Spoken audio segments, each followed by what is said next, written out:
कान्हा जी को मैं अपने छोटे भाई के रूप में बचता हूँ। उनके साथ बातें करना, मस्ती करना, आनंद करना मुझे बहुत अच्छा लगता है। दिवाली तो खुशियाँ मनाने और बांटने का नाम है, लेकिन इस दिवाली इन ट्रोलर्स और यूट्यूबर्स ने मेरी खुशियाँ छीन ली।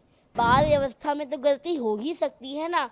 हनुमान जी भी लपक पड़े थे सूरज को खाने के लिए, बाल व्यवस्था थी। मेरे को तो बहुत गर्व है कि इतने बड़े महाराज जी ने मुझे मूर्ख के रूप में आशीर्वाद स्वरूप ही मैंने पाया। मेरे कान्हा जी को मैं अपने छोटे भाई के रूप में बचता हूँ।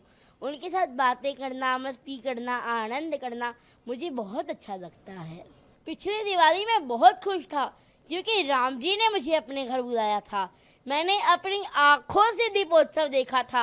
अयोध्या जी में वर्ल्ड रिकॉर्ड बना था और आप सबको भी दीपोत्सव दिखाया था।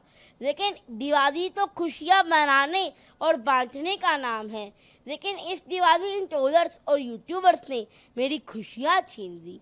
पर कोई बात नहीं, आप सबको दिवाली की हार्दिक शुभकामनाएं और इन सब यूट्यूबर्स और ट्रोलर्स को भी हैप्पी दिवाली।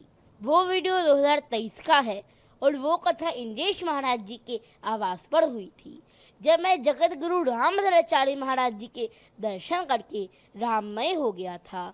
और मेरे को मंच की गरिमा नहीं पता थी कि यहाँ पर चुप रहना है, साइलेंट रहना है, और मैंने राम जी के नाम का जयकारा लगा दिया था, जिससे मंच की गरिमा भंग हो गई थी। तब मैं 8-9 साल का था। अरे 8-9 साल के बच्चे से तो गलती हो ही सकती है ना।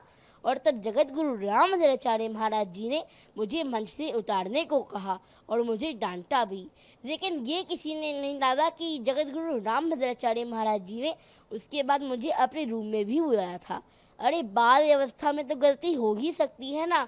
हनुमान जी भी लपक पड़े थे सूरज को खाने के लिए, बाल व्यवस्था थी। उन्होंने मुझे मूर्ख कहा। मेरे को तो बहुत गर्व है कि इतने बड़े महाराज जी ने मुझे मूर्ख के रूप में आशीर्वाद स्वरूप ही मैंने पाया। अरे महाराज जी की डांट में तो आशीर्वाद छिपा हुआ होता है, प्रेम छिपा हुआ होता है। महर्षि वृद्धराज जी को भी तो उनके गुरु ने मूर्ख कहा था। तो बाल व्यवस्था में तो गलती हो ही सकती है। तो मुझे पता चल गया कि मेरी बाल्टी खाली है और इसमें अभी बहुत कुछ अंदर जा सकता है।